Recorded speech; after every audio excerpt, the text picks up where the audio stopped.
Hello বন্ধুরা, আজকে সকাল সকাল আই পড়ছি নতুন একটা ব্লগ নিয়ে। আর এখন দেখতে পাইতেছেন আমি কই, আমি গাছের উপরে দাঁড়িয়ে দিচ্ছি। আর গাছটা হচ্ছে গিয়ে এই দেহ, এটি চিনছো নি? এটি হচ্ছে তুত ফল, বুঝছো নি? এটি আমরা তুত ফল কই।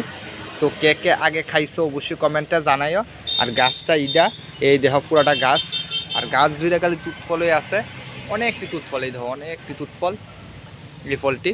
তো আমি এখানে এই দেহ অনেকটি টুকাইছি, মানে এক ঠোঙ্গার মতন। তো আরও অনেকটি আছে। তো সবগুলো এদিকে খাইতে কিন্তু খুব দারুণ লাগে আমার কাছে। তো তোমরা যে যে খাইছো তো অবশ্যই বুঝবা, আর যে খাইছো না দেখ খেলাও। তো অবশ্যই সামনে যদি থাকে কোনো সময় খাইতে পারবা। তো দেখছো নি?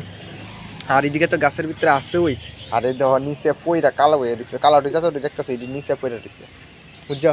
মানে যার বাড়ির থা হ্যাঁ কয় না হ্যাঁ খাইতে পারে না, হ্যাঁ ভাল লাগে না। যেমন আমার বাড়ির পাপ্পা টাপ্পা আরও কত কিছু থাকে, এটি আমার ভাল লাগে না।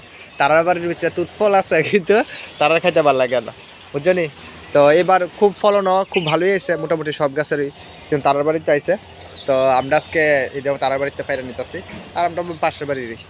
তো বন্ধুরা ঠিক আছে, আজকের ব্লগটা এতটুকুই, দেখা যাচ্ছে নেক্সট ব্লগে। টাটা।